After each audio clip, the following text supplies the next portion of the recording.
క్రీస్తు సంఘమును గచ్చిబౌలి నుండి మీకు వందనాలు. ప్రియులారా, ఈ సబ్జెక్ట్లో క్రీస్తు అని బ్రాకెట్లో 7 ప్లస్ సంఘము అని పట్టి లు అని పెట్టాల్సి. అంటే క్రీస్తు 7 ఎందుకు పెట్టాల్సి వచ్చిందంటే, చాలామంది ప్రకటన గ్రంథం చూసి నన్ను ఆసియాలో ఉన్న 7 సంఘములు అని రాయబడినాయి, మీరేమో క్రీస్తు సంఘము ఒకటే అని మాట్లాడుతున్నారు, దీని గురించినటువంటి వివరణ చెప్పండి అని అడిగాను. సో అందుకే ఈ టైటిల్ అలా పెట్టాల్సింది వచ్చింది.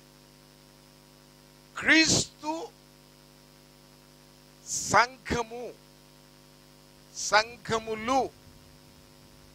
సంఘములు ఉన్నాయి కాబట్టి అనేకములు ఉన్నాయని మీరు తలంచిన ఎడల మీరు బహుగా పొరపడుచున్నట్టే. సైన్యము అనేది ఒకటిగా కనపడుతున్న అందులో సైనికులు అనేటువంటి వాళ్ళంతా కూడా బహువచనంగా కనపడతారు. అర్థమవుతుందండి? అలాగే మనకు armoured force, naval force, air force, త్రివిధ దళాలు, దీన్నంతా కూడా మనము మిలిటరీ అని పోస్తాం. ఒక పదం కానీ మళ్ళీ దాంట్లో 3. ఈ విధముగా మనం చూసినప్పుడు బైబిల్లో కూడా ఈ సంఘములను గురించినటువంటి భావము ఏంటి అనేది తెలిసినప్పుడు, ఇక్కడ 7 సంఘములు అని వ్రాయబడ్డాయి అని మీరు అనుకుంటూ ఉంటే, ఇక్కడ లేఖనము చదవలసినటువంటి మాట ఉన్నది. 1వ అధ్యాయము యోహాను రాసినటువంటి ప్రకటన గ్రంథములో మనం చూసినప్పుడు ఇక్కడ చెబుతున్నటువంటి మాట చూడండి. ప్రభు దినమందు ఆత్మవశుడై ఉండగా బూర వంటి ధ్వని, గొప్ప స్వరము నువ్వు చూచుచున్నది పుస్తకములో వ్రాసి Ephesus, Smyrna, Pergamum, Thyatira, Sardis, Philadelphia, Laodicea అను 7 సంఘములకు పంపుమని చెప్పుట నా వెనుక వింటిని. 7 అని ఉంది కదయ్యా అంటున్నాడు. 7 అని ఉంది కదయ్యా. అలాగే ఇక్కడ చూసినప్పుడు 20వ వచనములో మనం నువ్వు చూచిన 7 నక్షత్రముల గురించిన మర్మము, 7 సువర్ణ దీపస్తంభముల గురించిన సంగతి వ్రాయము. ఆ 7 నక్షత్రములు 7 సంఘములకు దూతలు, ఆ 7 దీపస్తంభములు 7 సంఘములు. మరి దీన్ని ఎలా క్లారిఫికేషన్ రాయాలి? నిజంగా ఇక్కడ చూసినట్లయితే ఎఫెసు, స్ముర్న, ఎఫెసు సంఘము అని రాయలేదండి. 7 అనేది ఇక్కడ మనం చూసినప్పుడు మొట్టమొదట అధ్యాయంలోనే ఇక్కడ రాయబడ్డది 5వ వచనంలో. 7 ఆత్మల నుండి, దేవుడి యొక్క 7 ఆత్మలు. మనం యెషయా గ్రంథం 11వ అధ్యాయం 2వ వచనంలోనికి వెళితే 7 అనగా పరిపూర్ణత, పరిపూర్ణమైనటువంటి సంఘములకు సాదృశ్యము. అందుకే ఇక్కడ ఎఫెసు సంఘము అనలేదు. అర్థమవుతుందండి? ఎఫెసు, అందుకే క్లారిటీ ఇస్తున్నాడు 2వ అధ్యాయం 1వ వచనంలో చూసినప్పుడు ఎఫెసులో ఉన్న సంఘము. ఆ తర్వాత చూసినట్లయితే స్ముర్నాలో ఉన్న సంఘము, పెర్గమాలో ఉన్న సంఘము, తుయతైరాలో ఉన్న సంఘము, సార్దిస్లో ఉన్న సంఘము, ఫిలదెల్ఫియాలో ఉన్న సంఘము, లవదోకియాలో ఉన్న సంఘము. అర్థమవుతుందండి? అందుకే ఇక్కడ క్లారిటీ ఇచ్చాడు. లేకుంటే ఇక్కడ ఎఫెసు సంఘము అనేవాళ్ళు. సో ఈ 7 సంఘములు అని చెప్పడానికి ఉద్దేశం ఏంటంటే, రోమపత్రిక 16వ అధ్యాయం 16వ వచనంలో క్రీస్తు సంఘములు అంటాడు. అంటే ప్రతి స్థానిక సంఘము కూడా క్రీస్తు యొక్క శరీరములో అవయవం అవుతూ సర్వలోకములో ఉన్నటువంటి క్రీస్తు స్థానిక సంఘములన్నీ కూడా కలిసి ఒక్క శరీరము.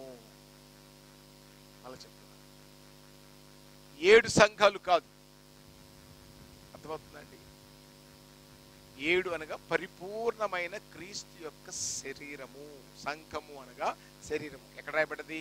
కొలసీలకు రాసినటువంటి పత్రిక 1వ అధ్యాయము 18వ వచనంలో మనం చూసినప్పుడు, కొలసి పత్రికలో ఇక్కడ పౌలు సంఘమును గురించినటువంటి విశ్లేషణ చేస్తూ మనకు తెలియపరుస్తున్నటువంటి మాట 1వ అధ్యాయం 18వ వచనం.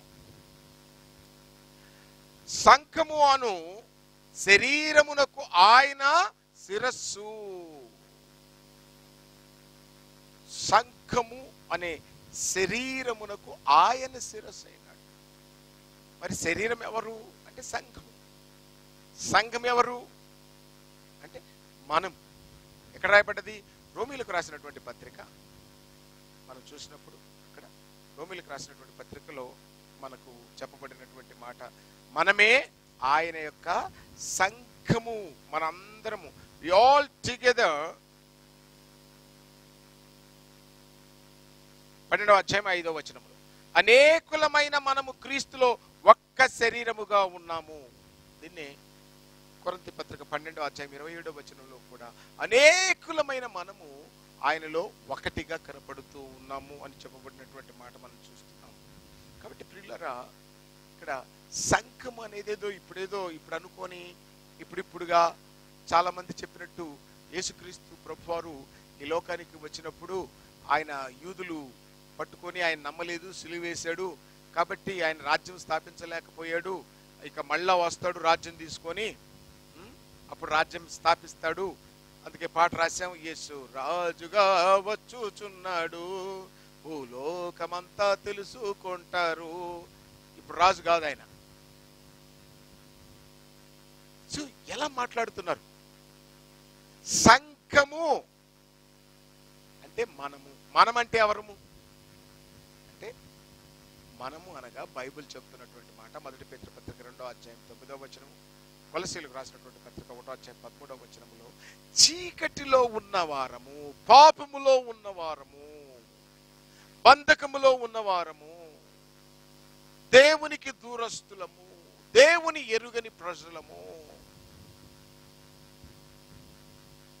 ఒకప్పుడు మన పరిస్థితి దాన్ని ఏమని పిలుస్తుందంటే, ఆ పాపం నుండి ఎగ్జడస్.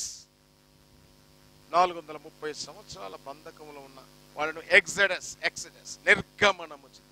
దాన్ని గ్రీకు పదం ఎక్లేషియా అని పిలుస్తుంది. ఎక్లేషియా అనగా కాల్డ్ అవుట్ పీపుల్, విడిపించబడ్డవారు, విడుదల పొందిన జనం. ఎక్కడి నుండి?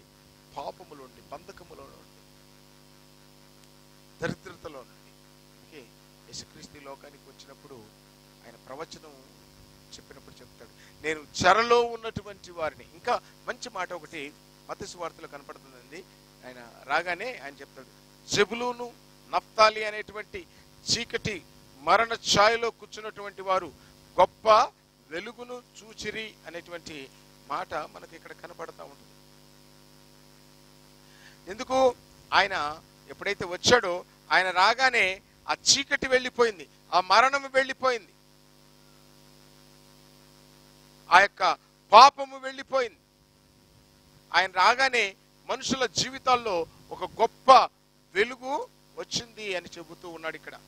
సో దాన్ని చూసినప్పుడు జెబులూను నఫ్తాలి అనేటువంటి మరణ ఛాయలో కూర్చున్నటువంటి వారు, చీకటిలో కూర్చున్నటువంటి వారు గొప్ప వెలుగును చూడగలిగారు. అంతేకాదండి, ఆయన ఇంకేం చెప్తున్నాడంటే, ఇక్కడ లేఖనం చూసినప్పుడు లూకా సువార్తలో కనపడుతుంది అన్నమాట. ఇందాక ఏమని కనపడుతుంది ఇక్కడ? ఆయన ప్రభు యొక్క ఆత్మ నా మీద ఉన్నది, బీదలకు సువార్త ప్రకటించుటకును ఆయన నన్ను అభిషేకించును, చెరలో ఉన్న వారిని విడుదల కలగ చేయుటకును, గుడ్డివారు చూపును కలుగనని ప్రకటించుటకును, నలిగిన వారిని విడిపించుటకును, ప్రభు హితవచనం ప్రకటించుటకు ఆయన నన్ను పంపాడు. So I come here to deliver the people అని చెప్పాడు. ఇందాక చెప్పినటువంటి మాట 4వ అధ్యాయం మత్తయి సువార్తలో 16వ వచనం.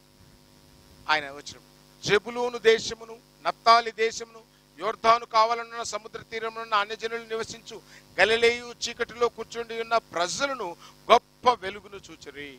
మరణ ప్రదేశంలోను మరణ ఛాయలోను కూర్చుండ వారికి వెలుగు ఉదయించెను అని ప్రవక్త చెప్పిన మాట నెరవేరెను. People who are sitting in the death, ప్రభు రాకముందు మానవ జీవితాలు మరణ ఛాయలో కూర్చుంది. ఏమి లేదు, నిజమే, చాలా దారుణమైనటువంటి పరిస్థితులు. ఆ కవి చూసి చెప్తాడు, ఏ దేశ చరిత్ర చూసినా ఏముంది గర్వకారణం, నరజాతి సమస్తం పరపీడన పారాయణ తత్వం. ఏ ఒక్క కంట్లో ఏ ఒక్క హృదయంలో వెలుగులేనటువంటి జీవితాలు. నిజమే, బాధ అనిపిస్తుంది. ఈరోజు కరోనాను బట్టి వేల లక్షల మంది ప్రజలు కాలి నడకన వాళ్ళు నడుస్తుంటే అవి చూస్తుంటే టీవీలో దృశ్యాలు కళ్ళమ నీళ్లు గారిపోతాయి. దేవా, ఈ ప్రజలు మరణ ఛాయలో నుంచి వెళ్తున్నారు, విడిపించయ్యా వాళ్ళని, కరోనా మహమ్మారి నుండి విడిపించు. ఎంత దుఃఖము, ఎంత బాధ, లక్షలకు లక్షలు, వేలకు వేలు ఊర్లలో దేశాల్లో చనిపోతా ఉన్నారు, మరణ ఛాయలో కూర్చున్నటువంటి వారు. ఇది ఎందుకు ఈ మాట చెప్తున్నానంటే, ఆ ప్రభు ఈ లోకానికి వచ్చిందే చీకటిలో ఉన్న వారిని విడిపించుట. అలా విడిపించబడినటువంటి వారిని ఏమని పిలుస్తుంది బైబిలు అంటే?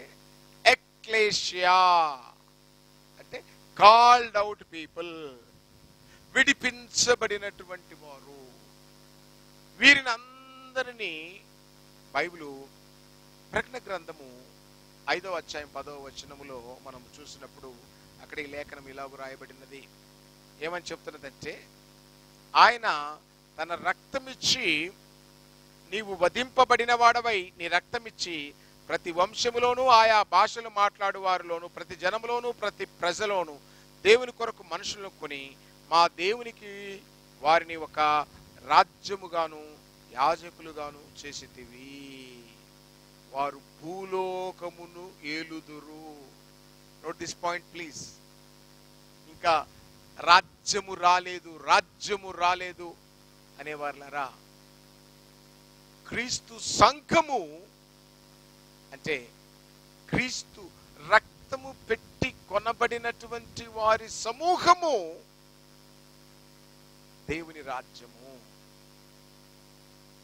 అందుకే యేసుక్రీస్తు, నువ్వు రాజువా? ఎస్, నేను రాజుని అన్నాడు. ఒక వ్యక్తి రాజుగా ఉండాలంటే ప్రదేశం ఉండాలి, ప్రజలు ఉండాలి, చట్టం ఉండాలి, ప్రాంతం ఉండాలి. ఎస్, అందుకే యేసుక్రీస్తు చట్టము, క్రొత్త నిబంధన, ప్రజలు చీకటిలో నుండి విడిపించబడినటువంటి వారు, ప్రాంతము సర్వలోకమునకు వెళ్ళి సర్వ సృష్టికి సువార్త చెప్పన్నాడు కాబట్టి సర్వలోకము ఆయనదే. ప్రజలు, చట్టము, ప్రాంతము, అర్థమైందా? యేసుక్రీస్తే మనకు రాజుగా ఉన్నాడు. భూలోకములోను పరలోకములోను కూడా ఆయనకు సర్వాధికారము ఇవ్వబడిందని చెప్తున్నాడు మత్తయి సువార్త 28వ అధ్యాయం 18వ వచనంలో. వృద్ధుడై తిరిగి లేచాక చెప్తున్నటువంటి మాట, భూలోకములోను పరలోకములోను నాకు సర్వాధికారం ఇవ్వబడినది. ప్రజలు ఉన్నారు, ప్రాంతము ఉంది, చట్టము ఉంది, రాజ్యము అంటే రాజు ఉన్నాడు. రాజు ఉన్నాడు కాబట్టే కదండి ఈ ప్రాంతం అంతా కూడా.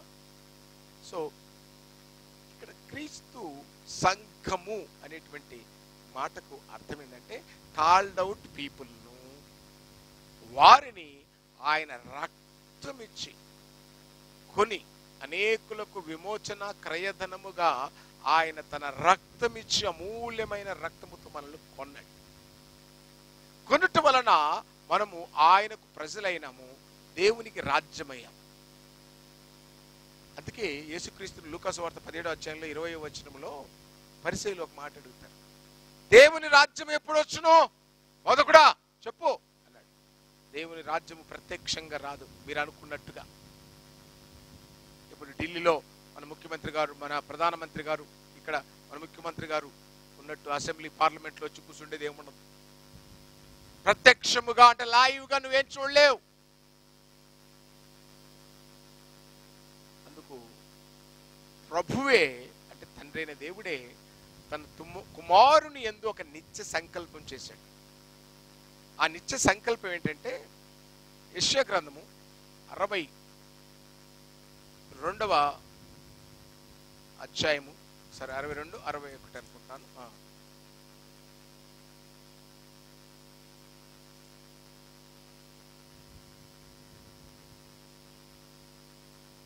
రైట్.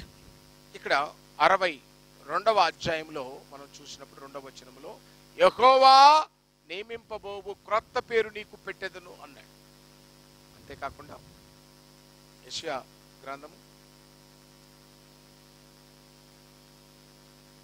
2వ అధ్యాయము 2వ వచనంలో చూద్దాం. అంత్య దినములలో పర్వతముల పైన యెహోవా మందిర పర్వత శిఖరము స్థిరపరచబడి కొండల కంటే ఎత్తుగా ఎత్తబడును. ప్రవాహము వచ్చినట్టు సమస్త అన్యజనులు దానిలోనికి వచ్చెదరు. అప్పుడు ఆ కాలంలో సియోను నుండి ధర్మశాస్త్రము, యెరూషలేము నుండి యెహోవా వాక్కు బయలు వెలును. What does it mean? రాబోయే కాలంలో తన కుమారుని నియమించి సంఘమును నియమిస్తాను. అది యెరూషలేములో ప్రారంభమవుతుంది, భూతలమంతా వ్యాపిస్తుంది. దానియేలు గ్రంథకర్త 2వ అధ్యాయము 43, 44 వచనంలో చెప్పాడు, చేతి సహాయము లేని ఒక రాయి పరలోకం నుండి వస్తుంది. ఆ ప్రతిమ యొక్క పాదముల మీద పడినప్పుడు ఆ రాజ్యాలన్నీ తుత్తునీయులుగా పొట్టుగా అయిపోతాయి. ఆ రాయి భూతలమంతా వ్యాపిస్తుంది అన్నాడు. దానికి ఒక క్రొత్త పేరు పెడతానన్నాడు. అది అపొస్తలుల కార్యం 11వ అధ్యాయం 26వ వచనంలో మొట్టమొదటిసారిగా అంతికొయలో శిష్యులను వారు క్రైస్తవులని పిలువచ్చారు. కొత్త పేరు, ప్రభు నియమించేటువంటి పేరు అది. నో మోర్ యూదులు, నో మోర్ జెంటైల్స్. ఇక క్రీస్తునందు కొత్తగా ఏర్పడినటువంటి పసిబిడ్డలు వీళ్ళని ఎవరు పిలుస్తుంది? క్రైస్తవులు. ఎలా? They are called out. అందుకే యేసుక్రీస్తు ప్రభు ఈ బాధ్యత తన నెత్తిన వేసుకున్నవాడై ఆయనే స్వయాన భూలోకములో ఆయనే చెబుతూ వచ్చాడు. ఏమని చెప్పాడు తెలుసా? పేతురుని పిలిచి, అబ్బాయి నన్ను గురించి జనులు ఏమనుకుంటున్నారు? ఒకరు ఇర్మియా అని, ఒకరు యోహాన్ అని, ఒకరు ఏలియా అని, ఇంకొకరు చనిపోయిన ప్రవక్తలు ఒకళ్ళని ఇలా అనుకుంటున్నారయ్యా, ఇలా అనుకుంటున్నారయ్యా. నో, మరి నువ్వేమనుకుంటున్నావు? నువ్వు సజీవుడవైన దేవుని కుమారుడవు, రక్త మాంసములు నీకు బయలుపరచలేదు, నా పరలోకపు తండ్రి ఈ విషయాన్ని నీకు బయలుపరిచారు. కాబట్టి మరియు నువ్వు పేతురు, ఈ బండ మీద నా సంఘమును కట్టుదును. నా సంఘములు అనలేదు ఆయన, నా సంఘమును కట్టుదును, పాతాళ లోక ద్వారములు దాని ఎదుట నిలబడవు. ఇంకా మంచి మాట ఒకటి చెప్తాడు, అది చెప్తాను చూడండి మీకు.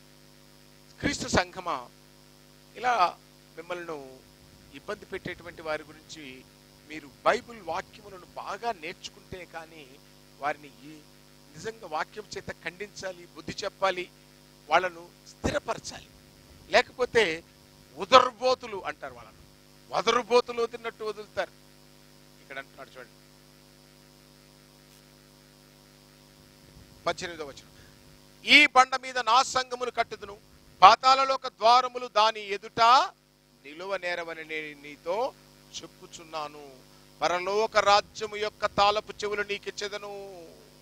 నీవు భూలోకమందు దేనిని బంధించుదువో అది పరలోకమందు బంధింపబడును, భూలోకమందు దేనిని విప్పుదువో అది పరలోకమందు విప్పబడును అని ఆయనతో చెప్పాను. What does it mean? నా సంఘము కడతాను, నా సంఘము రాజ్యము, రాజ్యమునకు తాళము చెవి నీకు ఇస్తున్నాను కదండి. ఈరోజు నువ్వు నేను ఆ రాజ్యం యొక్క తాళపు చెవి కలిగిన వారం. అయ్యో శాస్త్రులారా, పరిసయ్యులారా, దేవుని రాజ్యపు తాళపు చెవిని ఎత్తుకొని పోతారు కదా. అబద్ధ సంఘాలు, అబద్ధ బోధలు చెప్పి ప్రజలను ఈజీగా దేవుని రాజ్యంలో ప్రవేశించుటకు యేసుప్రభు ఏర్పరిచిన మార్గము తిరిగివేస్తారు కదా. రకరకాలుగా తప్పుడు బోధలు చెబుతున్నారు. దేవుని రాజ్యం అనగా సంఘము, ఆ సంఘం యొక్క తాళపు చెవి ఏంటి? క్రీస్తు సువార్తను ప్రకటించి యేసు క్రీస్తు ద్వారానే నిత్య జీవము, నా ద్వారా తప్ప తండ్రి యొద్దకు ఎవరునూ రాలేరు, నేనే సత్యమును జీవమును మార్గమును అని చెప్పినటువంటి ఆయన బోధను పక్కకు పెట్టి మనుషులు కల్పించినటువంటి పద్ధతులను దైవోపదేశములను బోధించుచు వ్యర్థముగా ఆరాధించేటువంటి సమస్తలను సంఘములను చెప్పుచు దేవుడు అందించిన తాళమును ఎత్తుకొని పోయినటువంటి ఓ అవివేకైన శాస్త్రి పరిచయుడా, ఒకసారి నిన్ను పరిశీలన చేసుకో. పాతాళ లోకము దేవుని రాజ్యము ముందర నిలబడదు. దేవుని రాజ్యం యొక్క తాళపు చెవి మాకు అంటే మనకు అందించిన ఆయన, ఆ తాళపు చెవి మనము ఎవరికైతే ఉప్పుతామో, సంఘములోనికి ఎవరికి ఆహ్వానం పలుకుతుందో, పరలోకంలో కూడా వారి పేరు జీవగ్రంథంలో రాయబడుతుంది. మనం మూసివేసామనుకో వాడు కనుగొనలేడు, పరలోకం కూడా వారికి మూసివేయబడుతుంది. అయితే దీన్ని ఇంకొక రకంగా బోధిస్తారు. నువ్వు దేన్ని బంధిస్తావో దాన్ని బంధిస్తుంది. అయి నేను బంధిస్తున్న సైతానే, నేను బంధిస్తున్నానే అంటావు. ఏం బంధిస్తావురా బాబు? ఇంట్లో నీ పిల్లమే పెద్ద సైతాన్, నీకు నీ మొగుడే పెద్ద సైతాన్, నీ పిల్లలే సైతాన్, నీ బతుకే సైతాన్ బతుకు. ఎక్కడి నుంచి అర్థం చేసుకుంటావు? నేను బంధిస్తున్నానంటాడు. ఏం బంధిస్తావురా? ఏం బంధించలేవు నువ్వు. నీ ఆలోచనలు బంధించలేవు, నీ బతుకును బంధించలేవు. నిజమండి. నేను పేరు చెప్పకూడదు కానీ వాళ్ళ వైఫ్ ఇక్కడ ఉన్నప్పుడు చెప్పేది, నానా నాన్న ఏం బిడ్డ చెప్పు, వీడు నా పక్కలో పడుకొని ఇంకొక దాని పేరు కలవరిస్తున్నాడు నాన్న, వీడు ఆ రాత్రి వీని పీక పిసికేయాలనింది నాన్న.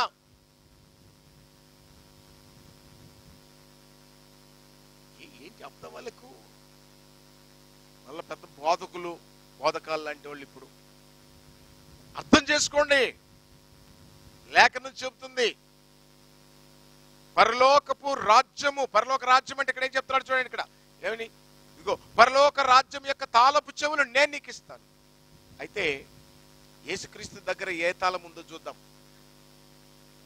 యేసుక్రీస్తు దగ్గర ఉన్నటువంటి తాళం చూస్తే ఇక్కడ ప్రకటన గ్రంథము 1వ అధ్యాయంలో ఆయన చెప్తూ ఉన్నాడు,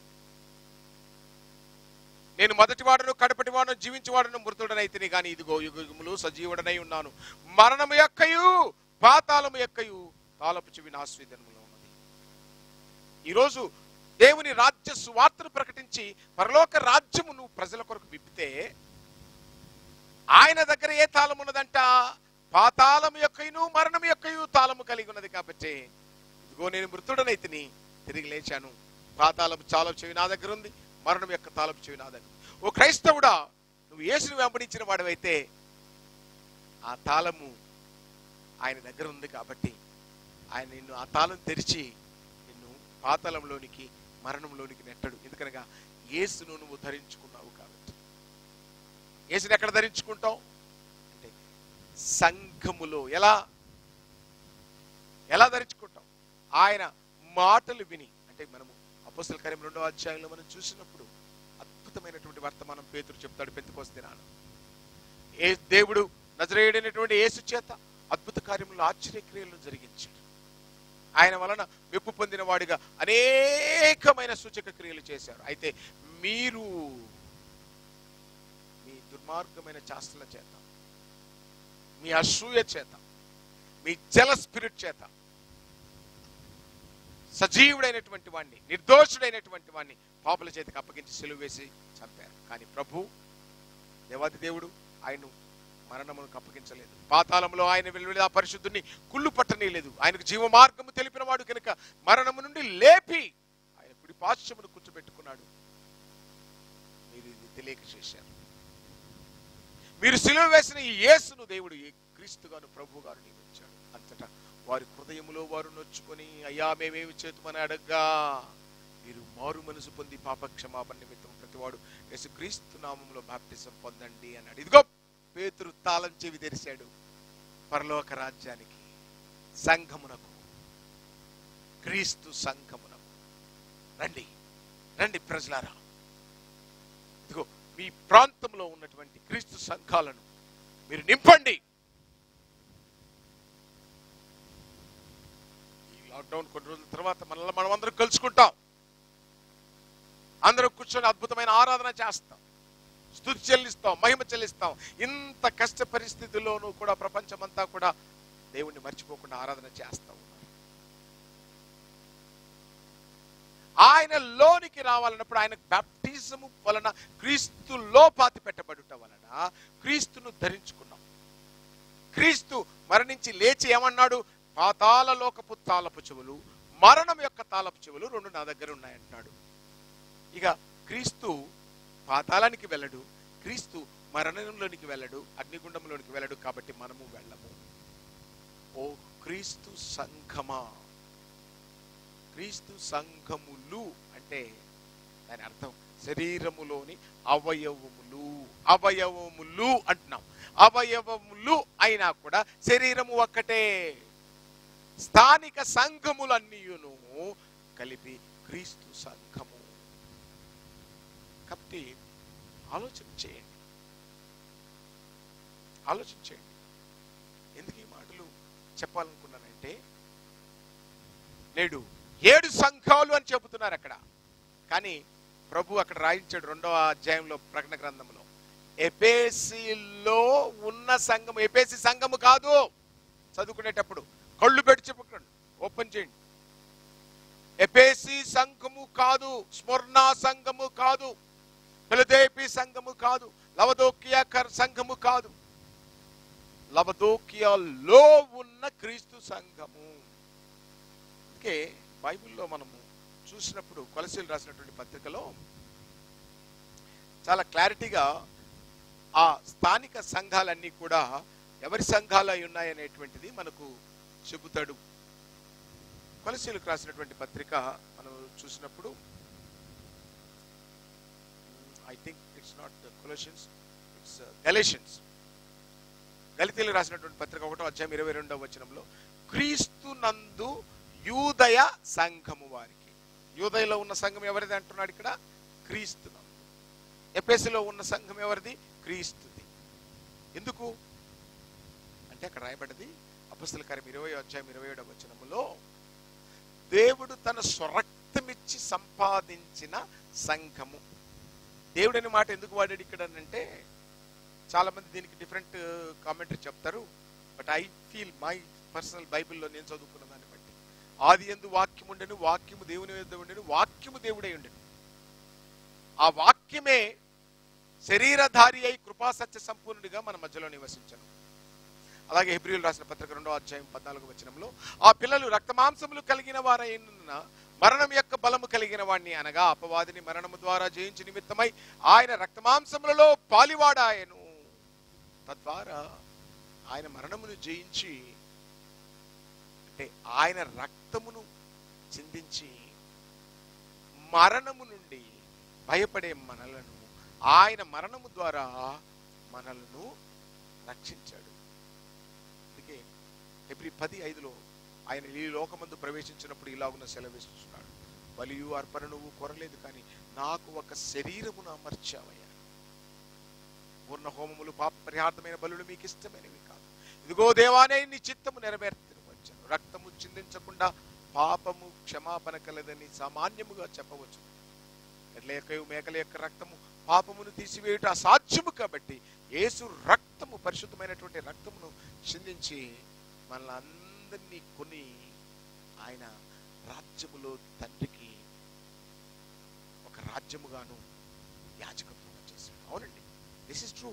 this is the old representation లో మనం ఓల్డ్ టెస్టిమెంట్ లో చూసినట్లయితే, ఐగుప్తులో 400 సంవత్సరాలు 30 సంవత్సరాలు బానిసత్వంలో ఉన్నటువంటి వారు బయటకు వస్తున్నప్పుడు, నిర్గమకాండం 19వ అధ్యాయం 6వ వచనంలో చెప్తుంది, సర్వభూమి నాదే. అయితే వీరిని ఇశ్రాయేలు ప్రజలు ఏం చేశారంటే, ఆయన తన తండ్రి అయినటువంటి దేవునికి ఒక రాజ్యముగాను యాజకులుగాను చేశాడంట. రాజ్యముగాను. చూద్దాం, నిర్గమకాండం 19వ అధ్యాయము 6వ వచనంలో ఆ మాట మనకు కనపడుతుంది. 6వ వచనం, మీరు సమస్త భూమి నాదే కదా, మీరు నాకు యాజక రూపమైన రాజ్యముగాను పరిశుద్ధ జనముగాను ఉందురు. సొత్తైన ప్రజలని కూడా మాట రాయబడ్డది. సొత్తు, ఐ బోట్ ఇట్. సో ఆయన శరీరధారిగా వచ్చాడు. ఆ వాక్యము దేవుడు, ఆ వాక్యం శరీరము, ఆ శరీరములో రక్తము మాంసం ఉంది. దాన్ని కొట్టినప్పుడు, ఫర్ ఎగ్జాంపుల్ మీకు చెప్తాను, ఒక క్యాండిల్ వెలిగించండి, దాని మీద కొండ పెట్టండి, చీకట్లో ఏమి కనపడదు, చీకటి, ఆ ప్రాంతం అంతా చీకటి. కానీ ఆ కొండ పగలు కొట్టగానే ఆ లోపల ఉన్న క్యాండిల్ అంతా వెలుగైపోతుంది, ఆ చీకటి పారిపోతుంది, చీకటి వెళ్ళిపోతుంది. అలాగని యేసు రక్తము శరీరములో ఉన్నప్పుడు ఆ క్యాండిల్ ఆయనలో జీవం ఉండెను, ఆ జీవము మనుషులకు వెలుగాయను. ఆయనలో జీవం ఉండెను, ఆ జీవం మనుషులకు వెలుగాయను. ఆ జీవం ఆయన శరీరంలో దాగి ఉంది. కానీ ఎప్పుడైతే అది సిలువలో కొట్టబడిందో అది బయటికి వచ్చేసింది.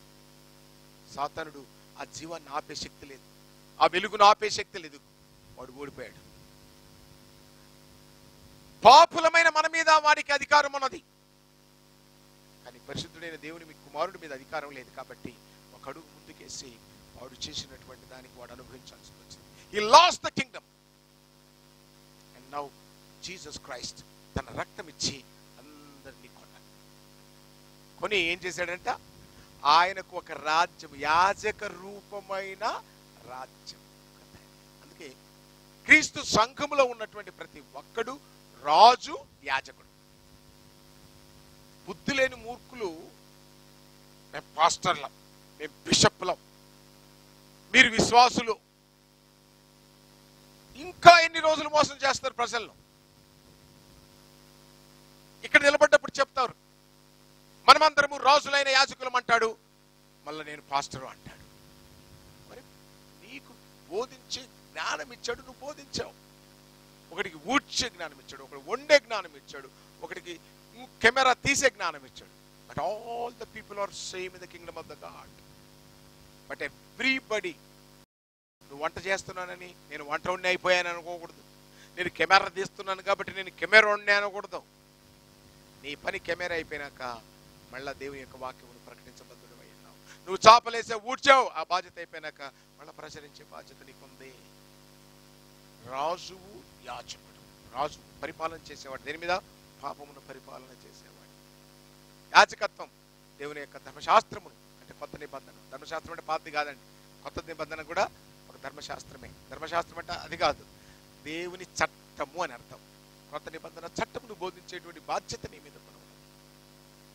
అందుకే పౌలు సంఘమునకు ఒక ప్రతిష్ఠిత, ప్రత్యేకత ఉన్నది. వేరు వేరు సంఘాలు, నీ సంఘం వేరు, నా సంఘం వేరు ఈరోజు అంటావు. నాది వేరు, నీది వేరు, నా డాక్టర్ని వేరు, నీ డాక్టర్ని వేరు.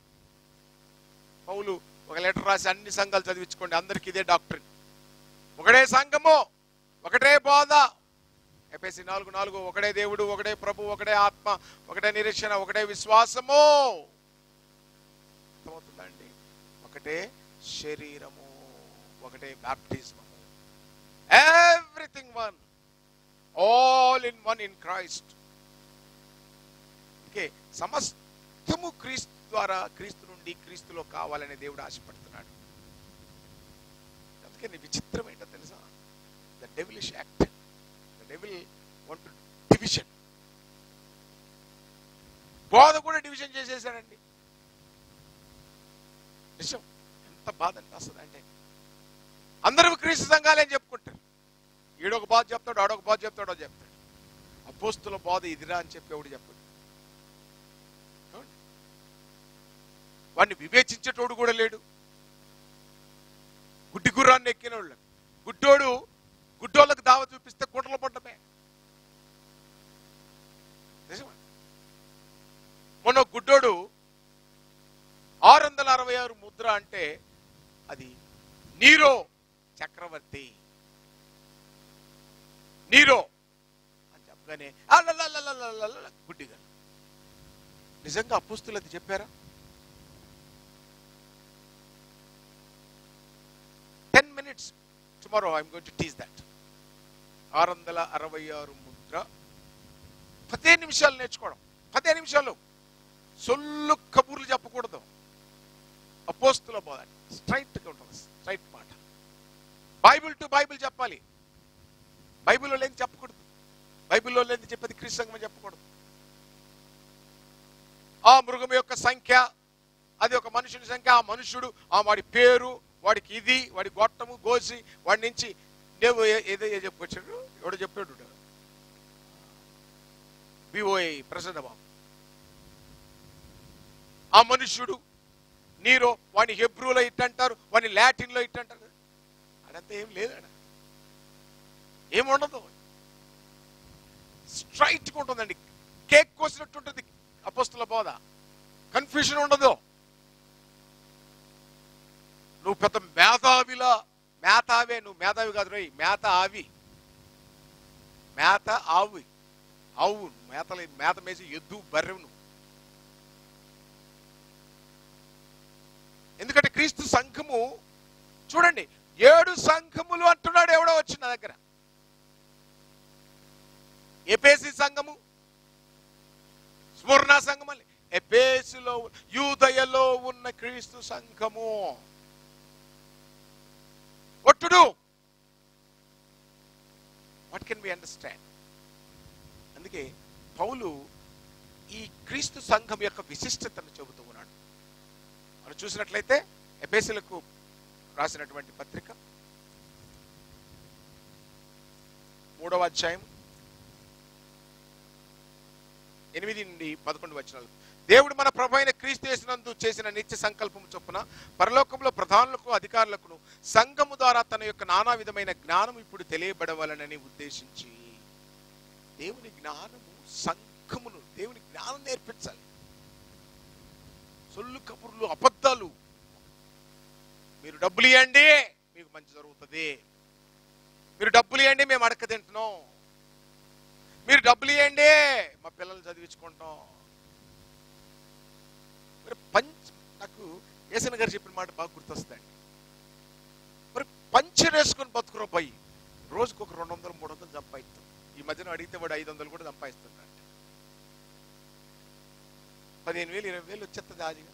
ఎవడికి ఒక అబద్ధం చెప్పాల్సిన పళ్ళే, ఎవడిని మోసం చేయాల్సిన పళ్ళే.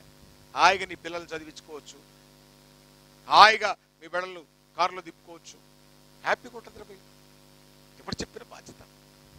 తీర్పు దేవుని ఇంటి వద్ద నుండి ప్రారంభమవుతుంది. అందుకే మీరు అనేకులు బోధకులు కాకండి చెప్తుంది. సువార్థికులు కండి, సువార్త చెప్పండి. పాలవలే ఉండేటువంటి బోధ, సింపుల్ బోధ, 10 నిమిషాల్లో నేర్చుకోవాల్సిన బోధను గంటన్నర లాగి పీకి సాగపీకి దాంట్లో అట్లా రాయలేదే. ఇక్కడ చెప్పిన పేరుని హిబ్రూలో రాసుకో, దాంట్లో నుంచి గ్రీకులో రాసుకో, లాటిన్లో రాసుకో, తిప్పేసుకో, ఎక్కేసుకో లేదు. Simple. Ecclesia, Galatia, it is my church. It's only one church. ఒక్క నోవాహు పడవ, దాంట్లోనే రక్షణ. ఒక్క ప్రత్యక్ష గుడారము, ఒకటే, రెండోది లేదు. ఒక్క మందసము, ఒక్క దీపవృక్షము, ఒక్క ఇత్తడి గంగాలము, ఒక్క బలిపీఠము, ఒక్క సువర్ణ ధూపవేదిక, ఒక్క సుమకపు రొట్టెల బల్ల, ఒక్క బలిపీఠం. Everything one. Why he said that one? One church, one జనాంగము, ఒక్క ప్రజలు, ఒకటే. ఇశ్రాయేలు అనేటువంటి బహువచనం కనపడ్డ నా ప్రజలు ఒక్కటే. It's mine, it belongs to me, I married, నాది, ఇట్స్ ప్రాపర్టీ. అందుకే జకర్యా తన ప్రవచనంలో, జకర్యా గ్రంథంలో యేసుక్రీస్తుని గురించి ఒక మంచి మాట చెప్తాడు. అది it was my favourite subject. అనేక సార్లు నేను దాని గురించి ఎక్కువ చెబుతూ ఉంటాను. జకర్యా గ్రంథము 6వ అధ్యాయము 13వ వచనంలో మనం చూసినప్పుడు, 12 అతనితో ఇట్లనము, సైన్యములకు అధిపతికి యెహోవా సెలవిచ్చినదేమనగా, చిగురు అని ఒకడు కలడు, అతడు తన స్థలము నుండి చిగుర్చును, అతడు యెహోవా ఆలయమును కట్టును, అతడే యెహోవా ఆలయమును కట్టును, అతడు ఘనత వహించుకుని సింహాసీనుడై ఏలును, సింహాసీనుడై అతడు యాజకత్వము చేయును. చూడండి, ఒక మాట ఇక్కడ చెప్తూ ఉన్నాడు. ఇక్కడ ఏమన్నాడు? మందిరం ఆయనే కడతాడు. మందిరం అంటే దేహమే దేవాలయము, అందులో పరిశుద్ధాత్ముడు నివాసము చేస్తాడు. నీ దేహమును దేవాలయముగాను క్రీస్తు సంఘములో భాగముగాను శరీరములో ఒక అవయముగాను మార్చువాడు ఆయనే. ఆయనే యాజకత్వము చేస్తాడు, ఆయనే పరిపాలన చేస్తాడు. చిగురు ఎవరైనా? దావీదు వేరు, చిగురు యేసుక్రీస్తు పేరు. ప్రకటన గ్రంథంలో చూస్తాం మనం ఆ పేరు చివరిలో మనకు కనపడతా ఉన్నటువంటి 22వ అధ్యాయం 16వ వచనంలో చూసినప్పుడు మనకు కనపడుతుంది. సంఘముల కోసము ఈ సంగతుల గురించి మీకు సాక్ష్యం ఇచ్చుటకు యేసు అను నేను నా దూతను పంపి ఉన్నాను. నేను అంటే యేసు, దావీదు వేరు చిగురును, సంతానమును, ప్రకాశమానమైన వేకువ చుక్కనై ఉన్నాను. ఆయా స్ప్రౌట్ ఆఫ్ డేవిడ్, నేనే చిగురు. ఇంకెంతకంటే ఏం కావాలండి? ఆయన చెప్పు సంగతి ఇంకా చెప్తాడు ఆయన. ఒక్కొక్క సంఘములో నిలబడ్డప్పుడు అవి నేను చదువుతున్నప్పుడు హృదయము పులకరించిపోతాయి. ఒక్కొక్క సంఘం దగ్గర తను గురించి చెబుతున్నప్పుడు ఎఫెసీ సంఘంలోనికి, ఎఫెసీలో ఉన్న క్రీస్తు సంఘము దగ్గరికి వచ్చినప్పుడు 7 నక్షత్రములు తన కుడి చేత పట్టుకొని 7 దీపస్తంభముల మధ్య సంచరించువాడు చెప్పు సంగతులు ఏమనగా, ఈ చర్చ్ స్థానిక కాంగ్రిగేషన్, స్థానికంగా ఉండేటువంటి సంఘముతో మాట్లాడుతున్నాడు. ఏమంటున్నాడు ఆయన? కుడి చేత్తో 7 నక్షత్రములను పట్టుకొని 7 దీపస్తంభముల మధ్యన సంచరించువాడు చెప్పు సంగతులు ఏమనగా అంటున్నాడు. అంటే I am in the church, I am in the Galatia. మీరేదో నేను ఎక్కడో ఉన్నాను, నాకు మీకు ఏమీ సంబంధం లేదు, మీరు ఇష్టం వచ్చినట్టు మీరు, నా ఇష్టం వచ్చినట్టు నేను, అంటే తల్లిదండ్రులు ఊర్లోకి వెళ్ళిపోతే పిల్లలు ఇష్టం వచ్చినట్టు తిరుగుతూ ఉంటారు చూడు, అలా అనుకుంటున్నారేమో. కాదు కాదు, I am in the church. ఎందుకనగా సంఘమునకు శిరస్సు నేనే ఉన్నాను. ఉండి ఏమంటున్నాను నేను? స్మరణ సంఘం గురించి చెప్తున్నాడు. మొదటివాడును కడపటివాడునయండి, మృతుడనై మరలా బ్రతికున్నవాడు చెప్పు సంగతులు. నేను చెప్తున్నాను వినండి. నేనేమో వెళ్ళిపోయాను లేననుకుంటున్నారేమో సంఘంలో మీరు. ఆ సంఘమును శిరస్సు నేనే, ఆ సంఘమునకు శరీరమునకు శిరస్సు నేనే. వాడి అయిన 2 అంచెల ఖడ్గములు కలిగిన వాడు చెప్పు. పెర్గమలో ఉండేటువంటి సంఘమును, పెర్గమలో ఉండే క్రీస్తు సంఘమునకు చెబుతున్నటువంటి మాట. తుయితైరాలో ఉన్నటువంటి దానికి అగ్ని జ్వాలల వంటి కన్నులు కలవాడు, అపరంజి పాదములు పోలిన వాడు దేవుని కుమారుడు చెప్పు సంగతులు ఏమనగా అంటున్నాడు. తుయితైరాలో, సార్దీస్లో 7 నక్షత్రములు, దేవుని 7 ఆత్మలు కలిగిన వాడు చెప్పు సంగతులు ఏమనగా అంటున్నాడు. ఫిలదెల్ఫియా సంఘంలో దావీదు తాళపు చెవి కలి మొదటి వాడును వేయ లేకుండా తీయవాడును, ఎవడును వేసిన తీయవాడును. Let me read this. It is కొంచెం డిఫరెంట్ గా రాసినట్టుంది. 3వ అధ్యాయం 7వ వచనంలో ఉన్నటువంటి మాట. దావీదు తాళపు చెవి కలిగి ఎవడును వేయ లేకుండా తీయవాడును, ఎవడును తీయలేకుండా వేయువాడు నిన్న సత్య స్వరూపేగు పరిశుద్ధుడు చెప్పు సంగతులు ఏమనగా అంటున్నాడు. లవదోక్యలో ఆమెననువాడును, నమ్మకమైన సత్య సాక్షియు, దేవుని దృష్టికి ఆదియునైన వాడును చెప్పు సంగతులు ఏమనగా. What does this 7 characters, 7 works of the son of God says here? It says that సంఘమా, నువ్వు తట్టుపాటు పడకు, భయపడకు, ఆందోళన పడకు. నేను నీతో ఉన్నాను. ఇది మృతమైనటువంటిది కాదు, సజీవమైనటువంటిది ఒకటే సంఘము. Let me explain you this. రాసినటువంటి సొలొమోను దగ్గరికి 2 వ్యభిచార స్త్రీలు వస్తారు. ఒక ఫిర్యాదు తీసుకొని, అయ్యా ఇద్దరము డెలివరీ అయ్యాము, 2 పిల్లల్ని కన్నాం, రాత్రి ఇది పాలిస్తూ ఆ పిల్ల మీద పడి చంపేసింది. నా పిల్లని తీసుకొని పక్కన పెట్టుకొని నా బిడ్డ అంటుంది. ఇది నా బిడ్డ, నా బిడ్డ, నా బిడ్డ అని ఇద్దరు కొట్లాడుతూ ఉన్నారు. ఇప్పుడు ఎవరి బిడ్డో? ఈ రోజు అంటే మనకు బ్లడ్ శాంపిల్స్, డిఎన్ఏ ఏదో ఉంటుంది. ఆ రోజులు ఏం లేవు కదా. Has to apply his wisdom. Solomon చెప్పాడు, come on, sword, I'll cut into 2 pieces. 2 ముక్కలు నరికేస్తాం, నోట తీసుకొని కన్న తల్లి కాదు కదా, అది వేశ్య. సంపేయి, ముక్కలు చేయి, తీసుకొని పోతా. ఆ పూటకు తిండి సరిపోద్ది, బతుకు తెరువు.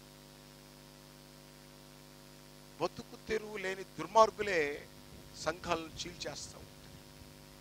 అవునండి. తిండికి తిప్పలేని ఎదవలకు పాముకు పాలు పోస్తే కాటేయకుండా ఉంటుందా?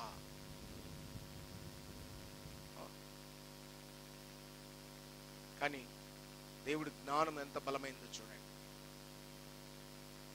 ఆ దొంగ తల్లి ఏమన్నదంటే నరికే అన్నది, తీసుకొని పోతా అన్నది. వెంటనే ఇది కాదు దీని తల్లి. దీని తల్లి ఏంటో తెలుసా? ఒక్కొక్క ఆత్మ ఖండానికి ప్రసవ వేదన పడుతుంది.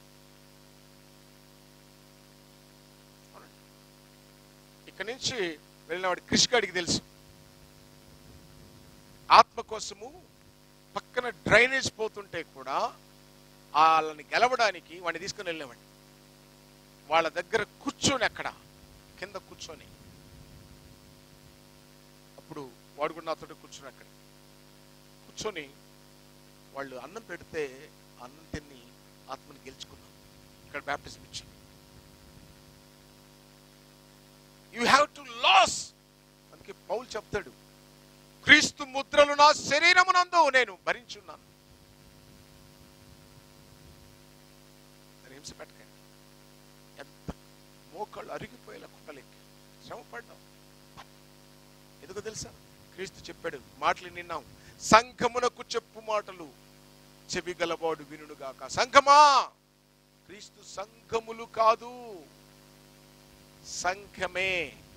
అందుకే క్రీస్తు సంఘములు అన్నీయును ఒకటే. నాకు కలిగినటువంటి 100 షర్ట్లు ఉన్నాయనుకున్నాం, నాకు కలిగినవన్నీయును తెల్లవే అన్నప్పుడు దాంట్లో ఒక నల్లగా ఉందనుకో, నాకు కలిగినవన్నీయును అని చెప్పగలమా? చెప్పలేము. క్రీస్తు సంఘములన్నీ. అయితే మీరు అనొచ్చు, ఇక్కడ దేవుని సంఘము ఉంది, జ్యేష్ఠుల సంఘం, ఇవన్నీ పర్యాయ పదాలు. ఇవన్నిటికీ కూడా జ్యేష్ఠుడు ఎవరు? క్రీస్తే. దేవుని సంఘం ఎవరిది? క్రీస్తుదే. ఒక ఆర్డర్ ఉంది. నేను ఎప్పుడు చెప్తూ ఉంటాను, స్త్రీకి శిరస్సు పురుషుడు, పురుషునికి శిరస్సు క్రీస్తు. స్త్రీ పురుషులు కలిస్తే సంఘము, దానికి శిరస్సు క్రీస్తు. అయితే 1 కొరింథీయులకు రాసినటువంటి పత్రిక 15వ అధ్యాయంలో 20 నుంచి 26 వచనాలు చదువుతున్నప్పుడు క్రీస్తు ఈ సంఘమును తీసుకుని పోయి దేవునికి అప్పగిస్తాడు. ఒకటే సంఘము. అయితే నేడు స్త్రీ పురుషులు కలిగి వారికి శిరస్సు క్రీస్తు అనే పేరు వాళ్ళకి పెట్టుకోవడం చేత కాదు, పిలవలేరు. సైతాను లోపల నా పేరు పెట్టు, నా సంస్థ పేరు పెట్టు, కల్వరీ టెంపుల్ శిరస్సు, JCNM, పెంటికోస్ట్. ఈ పెంటికోస్ట్కి శిరస్సు ఎవడో లేడు బైబిల్లో. ఇప్పుడు అంత్యదినమున క్రీస్తు తన సంఘమును దేవునికి అప్పగిస్తాడు. ఈ పెంటికోస్టోడు ఎవరికి అప్పగిస్తాడో చెప్పండి, హెబ్రోనోడు ఎవరికి అప్పగిస్తాడో చెప్పండి. మేము కొట్టేది భజన వాళ్ళదే అంటాడు, కానీ మా గుంపు వేరు అంటాడు. మీది వేరు అన్నప్పుడే నువ్వు వేరైపోయావు క్రీస్తు శరీరంలో నుంచి. క్రీస్తు శరీరంలో జాగ్రత్తగానండి, ఎవరైనా పాపము చేసిన ఎడల క్రీస్తు అనే ఉత్తరవాది ఉంటాడు. కాబట్టి ఆ సంఘంలో అది ఎలా స్వస్థత కలుగుతుంది? నేను పాపం చేశాను, కానీ ఈ వేలుకు ఒక దెబ్బ తగిలింది. ఫర్ ఎగ్జాంపుల్, ఈ వేలుకు ఒక దెబ్బ తగిలింది, దీన్ని కట్ చేసి అవతల పడేసామనుకో, దీంట్లో జీవం లేదు, ఎండిపోతే ఇంక దీనికి ఇది శరీరానికి సంబంధం ఉండదు. కానీ ఒక దెబ్బ తగిలినప్పుడు ఇది శరీరంలో ఉంటే కొంతకాలానికి ఈ శరీరము రోగ నిరోధక శక్తి వలన, ట్రీట్మెంట్ వలన ఇది మళ్ళా ఈ వేలు బాగైపోద్ది, ఈ శరీరంలో బాగైపోద్ది. అందుకే 1 యోహాను పత్రిక 1వ అధ్యాయం 7వ వచనంలో చెప్తున్నాడు, కింద మనలో పాపము లేదని చెప్పిన ఎడల మనం దేవుని అబద్ధికులుగా చేసినట్లయితే, అయితే మనము ఆయన వెలుగులో ఉన్న ప్రకారము మనమును వెలుగులో నడిచిన ఎడల అప్పుడు ఆయన కుమారుడైనటువంటి యేసు రక్తము ప్రతి పాపము నుండి విడిపించును. అర్థమైందండి? అంటే ఆయనలో ఉండడం వల్ల, అంటే సంఘములో ఉండటం వల్ల. ఎన్ని సంఘాలు ఆయనకున్నాయి? పరలోక రాజ్యపు తాళపు చెవి అన్నాడు, చెవులు అనలేదు. పరలోక రాజ్యము అన్నాడు, ఒకటే. చూడండి మీరు, మళ్ళీ మళ్ళీ చూపిస్తాను మీకు. వీడొకదొక రాజ్యము, వాడిదొక రాజ్యము, అయ్యదొక రాజ్యము, అబ్బాయిదొక రాజ్యము, నాదొకటి మీదొకటి, మీరు ఏ డినామినేషన్ అండి అంటారు. ఇది చూడండి ఏమంటున్నాడు ఇక్కడ. పరలోక 18వ అధ్యాయము అయిపోయిన తర్వాత 19వ వచనం, పరలోకపు రాజ్యము యొక్క తాళపు చెవి. సింగులరా ప్లూరలా? బహువచనమే ఏకవచనం. పరలోక రాజ్యము అన్నాడా, పరలోక రాజ్యముల యొక్క తాళపు చెవులు అన్నాడా? Please apply your brain, apply your brain.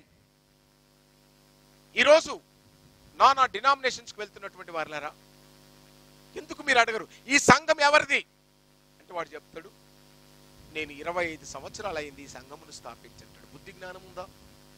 Pentecost దినాన ప్రభు రక్తమిచ్చి కొని స్థాపించినటువంటిది. అపోస్తులు, ప్రవక్తలు, సువార్తికులు, వాదకులు, కాపరులను పెట్టి సంఘమును యేసుక్రీస్తే ముఖ్యమైన మూలరాయిగా అపోస్తులు, ప్రవక్తలు వేసిన పునాది మీద మనం కట్టబడుతున్నాం. మూలరాయి ఒకటే, మూలరాయి ఒకటే. వేయబడ్డ పునాది కాక మరొక పునాది లేదు. వేయబడ్డ పునాది కాక మరొక పునాది లేదు. కాబట్టి ఒకటే పునాది రాయి వేయబడ్డది, అదే క్రీస్తు. ఆ క్రీస్తులో నుంచే దేవుడు సమస్తమును సమకూర్చుకోవాలనుకుంటున్నాడు. ఎఫెసీ పత్రికలో మనం చూసినప్పుడు కనపడుతుంది ఆ మాట. ఎఫెసీ పత్రిక 1వ అధ్యాయంలో దేవుని యొక్క సంకల్పముల గురించి చెబుతున్నప్పుడు ఇక్కడ చెబుతూ ఉన్నాడు. ఇక్కడ ఎఫెసీ పత్రిక, కాలము సంపూర్ణమైనప్పుడు జరగవలసిన ఏర్పాటును బట్టి ఆయన తన దయా సంకల్పము చొప్పున తన చిత్తమును గురించిన మర్మము మనకు తెలియజేసి మనకు సంపూర్ణమైన జ్ఞాన వివేచన కలుగుట ఆయన కృప ఎడల మనం విస్తరింపజేసను. ఈ సంకల్పమును బట్టి ఆయన పరలోకమందున్నవే గాని భూమి యందున్నవే గాని సమస్తము క్రీస్తునందు ఏకముగా సమకూర్చవాలని తనలో నిర్ణయించుకొనును. ప్రియులారా, డినామినేషన్స్కి వెళ్తున్నటువంటి లారా, క్రీస్తులో సమకూర్చాలంటున్నాడు. కానీ ఇక్కడ మీ బోధకులు మిమ్మల్ని కొంపముచ్చుతున్నారు. క్రీస్తులో తీసుకురమ్మంటే వాడు కల్వరిలో తీసుకెళ్తున్నాడు, వీడు జేసి ఎన్నంలో తీసుకెళ్తున్నాడు, ఇంకొకడు దహించు అగ్నిలోనికి తీసుకెళ్తున్నాడు, ఇంకొకడు పరలోక నేస్తంలోనికి తీసుకెళ్తున్నాడు, ఇంకొకడు కల్వరి మహిమలోనికి తీసుకెళ్తున్నాడు. ఒరే బాబోయ్, క్రీస్తులోనికి దండరా నాయన, క్రీస్తులోనికి దండరా. క్రీస్తు పేరు చెప్పండి రా. ఇది నాది కాదు, ఇది కేవలము నా పరిచర్యకు, నా బంధకు, నా గోరికి పెట్టుకున్న పేరు అని చెప్పండి రా. భయ్ సంఘము క్రీస్తుదని చెప్పండి రా. ఆయన శ్రమపడ్డాడు, ఆయన నలిగిపోయాడు, ఆయన దెబ్బలు పడుతున్నా కూడా గొర్రెకు ఏ విధంగా గొర్రె మౌనముగా ఉన్నదో బైబిల్లో చెప్పబడ్డ మాట. యెషయా గ్రంథము 53వ అధ్యాయంలో, లేత మొక్క వలె ఎండిన భూమిలో మొలిచాడు, సొగసైనను స్వరూపమైన లేకుండా పోయాడు. మొత్తబడిన వాడు కాదు, బాధించబడిన వాడి కాదు, వదకు తేబడినటువంటి గొర్రె వలె మౌనముగా ఉన్నాడు. ఆయన పొందిన గాయముల చేత మనకు స్వస్థత కలుగుచున్నది. ఆయన దీనత్వమును బట్టి ఆయన న్యాయ విమర్శలో న్యాయము జరగలేదు. ఆయన జీవము భూమి మీద నిలవలే పారబోయబడ్డది. ఇదంతా ఎందుకు? ఆయన సంఘమును స్థాపించి ఆ సంఘములో నిన్ను తీసుకొచ్చి ఆయన నిన్ను రక్షించాలనుకున్నాను. నేను చిన్న మాట చెప్తాను చూడండి, మీకు అర్థమయ్యేలా. నోవాహు రోజుల్లో ఓడ ఒకటి తయారైంది. వర్షం కురవగానే దొంపలు, అంటే బొంగులు, ఇట్లా పెద్ద పెద్ద బొంగలు అవన్నీ కూడా వచ్చి ఉంటాయి కదా, వాటి మీద కూడా ఎక్కింటారు కదా. కానీ అవన్నీ ఓడలు కాదు, నోవాహు ఓడ కాదు. ఈరోజు మీరు ఎక్కారే, మీ స్థానిక సంఘాలలో మీ ప్రజలు, మీ బోధకులు, గుడ్డి బోధకులు ఏర్పరిచినటువంటి చెక్కల మీద ఎక్కారే, ఆ ఉగ్రత దినాన ఆయన ప్రశ్న చేస్తాడు. ప్రభువా, నీ నామములో దయ్యములు వెళ్ళగొట్టలేదు, నీ నామములో అద్భుతములు చేయలేదు, నీ నామములో అది ఇది గుడ్డు కూసరై బై నువ్వు వెళ్ళరా బై చల్, అక్రమము చేయువాడా నా ఎదురు నుండి తొలగిపో. You never listen to me.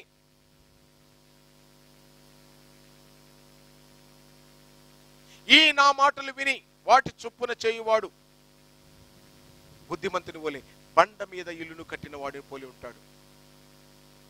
ఈ నా మాటలు విని వాటి చొప్పున చేయని వాడు ఇసుక మీద ఇల్లును కట్టిన వాడిని పోలి ఉంటాడు. వర్షం వచ్చింది, ఇసుక మీద కట్టిన ఇల్లు కొట్టుకొని పోయింది. వాడు అంటున్నాడు నేను ఇల్లు కట్టాను, వీడు అంటున్నాడు ఇల్లు కట్టాను. బట్ నువ్వు బండ మీద, ఆ బండ క్రీస్తు అని రాయబడింది మొదటి కొరింథీయులకు రాసిన పత్రిక 10వ అధ్యాయం 3వ వచనములో, 10వ అధ్యాయం 3వ వచనం. బండ క్రీస్తు. ఈ బండ మీద నా సంఘమును కట్టుతున్నా అన్నాడు. సైమన్ పాల్ చర్చ్ కాదు. ఎవడండి సైమన్ పాల్? మొదలు కాదు. ఈరోజు నేను పరిచర్య ఒక పనిముట్టుగా వాడుకున్నాను. నేను ఉన్న రోజులు వాడతాను, చెప్తాను, చేస్తాను, పోతాను. నువ్వు ఉన్న రోజులు పోతావు. బట్ క్రీస్తును ఎరగకుండా నువ్వు వెళ్ళి పరలోక ప్రకటన గ్రంథంలో చెప్పి మళ్ళా గుర్తు చేస్తున్నాను. అలాగే మత్తయి సువార్త 16వ అధ్యాయం 19వ వచనంలో చెప్పినటువంటి మాట గుర్తు చేస్తున్నాను. పరలోక రాజ్యములు అనలేదు ఆయన. పరలోక రాజ్యము తాళం చెవి ఒకటే. ఇదిగో తాళం చెవి. ఆ క్రీస్తు తాళపు చెవిని ఆనాడు ఎత్తుకొని పోయారు వాళ్ళు, శాస్త్రులు, పరిచయులు. ఈనాడు దొంగ బోధకులు మీరు ఎత్తుకొని పోతే మీకు అందుకే ఈ మాట చెప్పాను. క్రీస్తు 7 పెట్టి సంఘము అని పెట్టి పెట్టి క్రీస్తు సంఘములు 7 కాదు, ఫైనల్గా ఒకటే.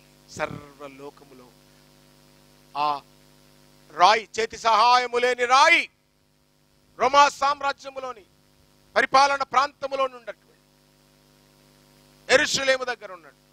బెత్లెహేము ఊరిలో ఓ చిన్న ప్రాంతములో ప్రారంభమైనటువంటి క్రీస్తు జీవన విధానము సర్వలోకములోనికి వ్యాప్తి చెందినది. సర్వ ప్రపంచము నిండిపోయినది.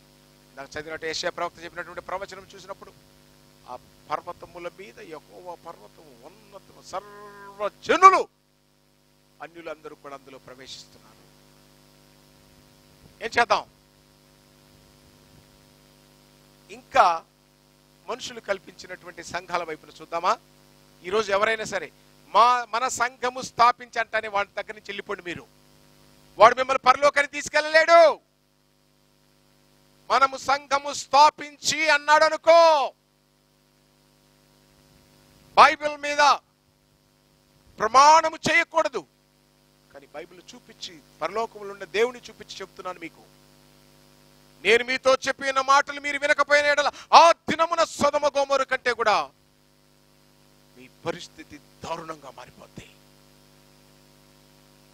అడగండి. అయ్యా మనం 26వ సంవత్సరం మనం సంఘము స్థాపించా, మినిస్ట్రీ స్థాపించా. అడగండి. ఎవడు మినిస్ట్రీ వాడు చేసుకోవచ్చు, పరిచర్యలు నానా విధాలుగా ఉంటాయి. బట్ సంఘం ఒక్కటే. మీ బోధకుడు ఈ సంఘము క్రీస్తుది అని చెప్పని ఎడల వాడి నుంచి వైదొలిగిపో. వెళ్ళు, నీ దగ్గర ఉన్నటువంటి ప్రాంతంలో ఉన్న క్రీస్తు సంఘానికి వెళ్ళు. నీకు ఏదైనా అవసరమైన ఎడల క్రీస్తు సంఘ బోధన గురించి మమ్మల్ని సంప్రదించలేలా. మా number 9440237562. 24 hours round the clocks, anytime we are there to serve you. సేవకులం. అర్థమవుతుందండి? పాలకులం కాదు, సేవకులం. కష్టములో ఉంటే నీ అరికాలుకు ముళ్ళు కుచ్చుకుంటే పిన్నిస్తో కాదు, కంటి రెప్పతో తీయడానికి వెనుకాడని సేవకులం. క్రీస్తు సంఘ సైనికులం, సేవకులం. ఒకటే సంఘం, ఎవరైనా కావచ్చు. అర్థమవుతుందండి? కాబట్టి ప్రియులారా, ఒకటే సంఘము, ఒకటే రాజ్యము. దేవుని రాజ్యము క్రీస్తు సంఘమై ఉన్నదని బైబిల్ చెబుతున్నది. ఇక ముగించే ముందు మత్తయి సువార్త 17వ అధ్యాయంలో ఉన్న మొదటి మాట, అంటే 16వ అధ్యాయం చివరి మాట, మార్కు సువార్త 9వ అధ్యాయంలో ఇక్కడ నిలిచి ఉన్నటువంటి వారిలో దేవుని రాజ్యము ప్రత్యక్షముగా, మళ్ళా అక్కడ బ్రాకెట్ పెట్టుకోండి, దేవుని రాజ్యము బలముగా దిగి వచ్చినంత వరకు మరణము రుచి చూడరు అన్నాడు అపోస్తులు. అపోస్తులు బతకలేదే అంటే యేసు చెప్పిన మాట అబద్ధమా? కాదు. దేవుని రాజ్యం అనగా పెంతెకొస్తు దినాన పరిశుద్ధాత్ముడు దిగి రావడము, సంఘము ప్రారంభము కావడం. సంఘ ప్రారంభం అనేది ప్రవచనాత్మకము, ప్రవచనములు నెరవేర్చబడ్డాయి. ఒకటే సంఘము, అది ప్రభు స్థాపించిన సంఘము, అదే పరలోక రాజ్యము అని పిలువబడుతున్నది. దాని చెవి అపోస్తులకు ఇచ్చాడు. అపోస్తులు దాన్ని పెంతుకొస్తు దినాన తెరిచారు. ప్రభు సువార్త బయలు వెళ్ళింది. ఇదిగో నీళ్లు, బాప్టిజం ఇచ్చుటకు నాకు ఆటంకం ఏమీ లేదన్నారు. క్రీస్తులో పాతి పెట్టబడ్డ ప్రతి ఒక్కడు కూడా రక్షించబడుతున్నటువంటి వారిని, అపొస్తలుల కార్యం 2వ అధ్యాయం 47వ వచనంలో రక్షించబడుతున్నటువంటి వారిని ప్రభు వారితో చేర్చాడు. చేర్చబడిన వాళ్ళందరినీ కూడా క్రీస్తు సంఘము యొక్క సభ్యులు, దేవుని కుమారులు, దేవుని బిడ్డలు, జ్యేష్ఠుల సంఘము, దేవుని సంఘము, జీవము గల దేవుని సంఘము అని ఇలా పేర్లతో పిలుచబడ్డది. ఒకటే సంఘము, అది క్రీస్తు సంఘమై ఉన్నది. కాబట్టి ప్రియులారా, ఎవరు మిమ్మల్ని మోసపుచ్చకుండా మిమ్మల్ని మీరు కాపాడుకోండి. అందరికీ వందనాలు. ఈ సబ్జెక్ట్ మీద ఏమైనా డౌట్లు ఉన్నాయటలా నన్ను కాంటాక్ట్ చేయండి. ప్రార్థన చేసుకుందాం. ప్రేమగల తండ్రి, ఈ సబ్జెక్ట్ ఎంతమంది అయితే వింటున్నారో వారందరూ నీ వైపున తిరుగుటకు సహాయం దయచేయమని, ఆశీర్వదించమని, పరిశుద్ధాత్మ దేవుడా ఈ యొక్క టేప్తో పాటు మీరు వెళ్ళండి అయ్యా. ఎన్ని మాటలైతే చెబుతున్నామో, ఏ మాటల వలన వారు రక్షణ పొందవలనని లేఖనము చెప్పబడిందో ఆ లేఖనాలన్నీ వారికి తెలియపరుస్తుండగా తండ్రి, విన్నవారందరూ కూడా ఏక మనస్సు కలిగి వారి రక్షణ పొందుటకు సహాయం దయచేయమని యేసు నామములో అడుగుతున్నాము తండ్రి.